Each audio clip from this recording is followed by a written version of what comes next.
Hello and welcome to Flooring Models. Today we've got AMP's 148 scale Gazelle.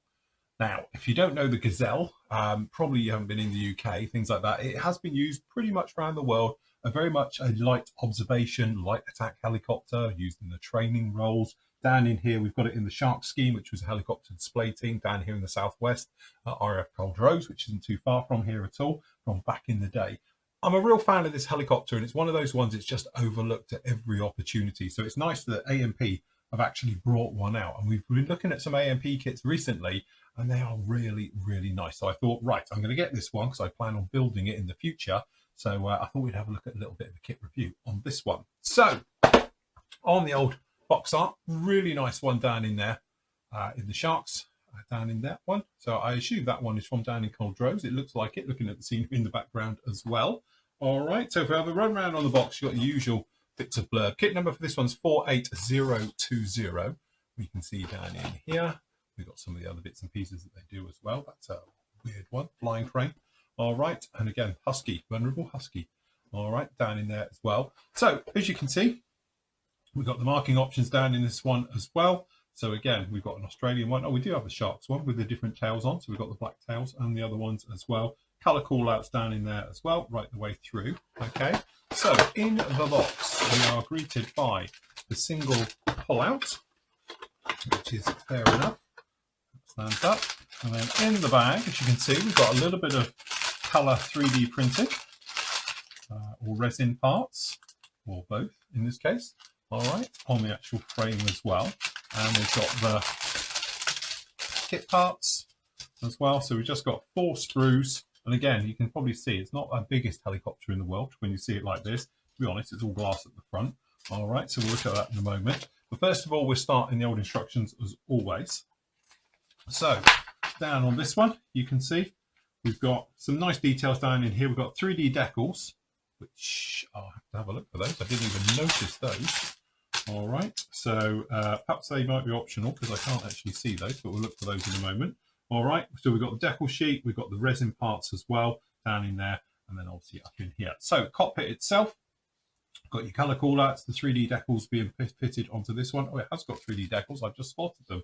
Really nice touch with this one. Got the seats going together, all the various stuff in the cab at the front, and then obviously got the rear bulkhead, the rear little flat seats. A little bit of engine work as well, just showing the turbine and all the rest of it. We've got the tails going in there and some of that resin for the exhaust.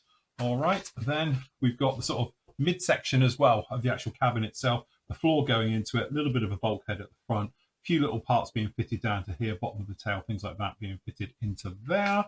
We've got the rotor head as well, which is very nicely detailed. Again, 3D printed one as well. Down in there, a couple of little lights and the actual stabilizers being fitted onto the rear. We've got the support structure and the rear prop coming down in here for the actual tail rotor itself. All right, and then obviously we've got the cowlings being fitted in over the engine, glass work around the front, which on this one is always going to be a challenge because it's all glass at the front. So hopefully that won't be too much of an issue and they should go together quite nicely. Finishing up down in here as well, we've actually got the rotors being fitted onto the rotor head. Couple of aerials down in here, but this is just for the French Air Force one. A couple of antennas being fitted down in that. So down in here, my local squadron, RNS Coldrose, 1979. All right, we've got 1976, and this is how they have the sort of different tail markings in here as well. And obviously we've got one as well from Rochester Airport, which I assume most of these are the privately owned ones now. It's from 2013, or it might be still flying at that point. Would have been very, very late era for those. Again, very nice job on that one down in there. So again, if you wanted to do the sort of Royal Navy versions, that's the ones you're going to be doing down in those ones. Then we've got a really nice Australian one as well from 1982 with a Gazelle, showing it as seen at Middle Wallop in 1982.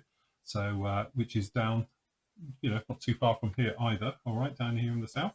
All right, and then we've got a French version as well. So this is a French one. Doesn't have a year on this one, but you've got your marking for that one. It's 21981. All right, for the actual French version of it as well. Again, not too many bits and pieces. So we will have a look though at the 3D printy stuff and the decals. So we can get in here without making too much destruction because I'm intrigued with the 3D stuff. So we won't bother getting these out because you can see what they are. Decals look really nice actually. Not a lot of carrier on them as well. So we've got the sort of Royal Air Force ones, as well as, so it's saying Royal Air Force ones, but this is Royal Navy. Why would it say, unless it's for the Australian one? Perhaps it just has, no, it says Army. No, it is. So I assume down in here somewhere, you've actually, there is marking options for an RAF one as well. So let me just check this. So I feel like I'm going mad now. Why it says it on these. Are these all? Oh, Royal Air Force. Sorry, there is the RAF version, which is this one here. 2 Royal Navy, 1 Royal Air Force. There we go. That answers that mystery. Clears that one up. Decals look really nice, to be honest. Very, very nice indeed. This tiny little guy is a little highlight, though. This is 3D. Catch it in the light. For the instruments and all the rest of it, it's a tiny little instrument panel, and it's something so small, but actually I think that is probably one of the best upgrades you could get. Beautiful work on that one, very, very nice indeed. And because I'm just terrified about damaging them and things like that, I'm going to pop them back in there, keep those all safe and sound. The other thing as well we've got down in here, and what I love about these AMP kits, you literally get everything you could actually want. We've actually got the resin parts down in here, which this time I have a proper look. So you've got the rotor head, we've got that grill plate on the side, and a few bits just like that. So that's very, very nice indeed. And also we get, because I saw it, the mask set on the back. All right, it's the plastic one, which I'm not a fan of, but to be honest, you could actually use this as a template, put kabui tape over it, Tamiya tape type thing over the top, and then trace it through, which is a nice little tip that was shared with me recently. And again, some numbers, purely because obviously we've got the red numbers on there either. All right, so again, good job on those. So again, very nice to see a little bit of lovely 3D printed work, especially on the rotor mast here. That's actually exquisitely done. Very, very nice indeed, although it is in a weird colour. So again, we'll pop those back if we want to keep those safe. Whilst we've got all the little bits out, the clear parts, you see it's a really bulbous nose on the front here. Looks very, very nice. The trouble you're going to have is your glue lines that come through. There is a little bit of meat on this one, which is fair enough. And obviously on the top as well, there's a little bit of meat as well. So hopefully there's enough clearances that you're not going to get any glue marks transferring through. And the other thing as well, hopefully these are a really nice, good fit. There is a little step on these, so I'm hopeful that these have a little step. Doesn't look like they have. So I don't think it's going to fit on this one as is, but it'll be interesting to see how that nose fits in there. But stay with me, because obviously shortly we'll be building it and we'll find out. All right, so down into the fuselage. Again, think limited run. We have got a little bit of flash. Actually, I don't think that is flash. Maybe just a little bit of flash, as you can see, just down in here. They normally have it. Again, a little bit of a swipe with the sanding stick, you'll be fine. What's really nice though, we've got the molded in. Going to be careful when you remove this support here, but as well for the actual shaft going down for the tail, for the fan tail on this one. So again, really nice on sprue A. Nice mixture. We've got raised and recessed details on here. The panel lines are very sharp, very crisp for the recess. And again, for the belly, we have got a little bit of a, with the plate in the bottom, it's got recessed rivets on it, things like that, raised access panels down in here. It's very nice indeed. Very, very little on the inside. That should be all very nice indeed. Then we've got blades and some of the smaller items, looking very nice on there. Again, I'm wondering what was in there, because I haven't seen anything loose in the bag. So again, let's just do a quick little bit of a scan here and see what that part was. So it's the blades. No, it's okay. It doesn't have anything there anyway, because that's the bit we're looking at, which will be this way round. And actually there is nothing there. It looks like there should be something there, but the instructions are saying there is nothing there. So that's good. And again, it's got multiple showing here for different versions and things like that. So we're not worried about those ones. All right, so that's good. But generally, nice looking parts just there. We've got ones for the internals, the various cowlings and that, quite complex shapes. Those are all very nice indeed. And again, this is would be replaced I think, with the actual resin parts as well. So you've got them in here, or you can do them in the resin, which is a far nicer touch, to be honest with you, but they're very nice indeed.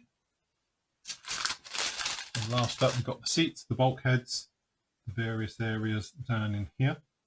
And again, some nice touches. A little bit of flash around on this one. Can't see any sink marks, but a little bit of flash. Just a simple cleanup. But again, I think it's going to be well worth the time just to go with these ones and get them all cleaned up and looking nice as well. On the blind side, looking very good. So yeah, I must admit, I have to say, I think that's a little gem of a kit. Again, the great thing I like with AMP stuff, you've got everything you could ever want in this. You've got all your parts.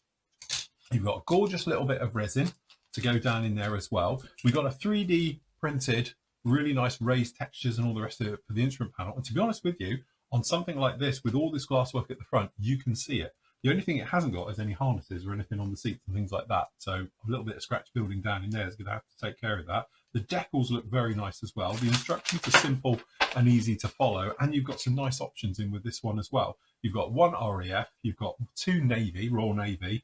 You've obviously got the Australian one and the French one as well, just out of the box with that particular kit. So again, what more could you ask for? The problem will be is seeing how well the clear parts fit to the front of this. So I'm hoping that the actual geometries are really nice. If not, it's going to be plenty of test fitting and making sure it goes in as best it can before you commit to glue, because that's the secret to getting a good fit with those ones. Really nice, very interesting. Well done, AMP. Everything you could ever want. You don't need any aftermarket with this at all, because you've got everything in one box as well. So again, a massive thumbs up to me. Remember, if you want to see this one built, keep an eye out. Obviously, it'll be on the Flooring Model site in the very near future. Anyway, that is the AMP 148 scale Gazelle.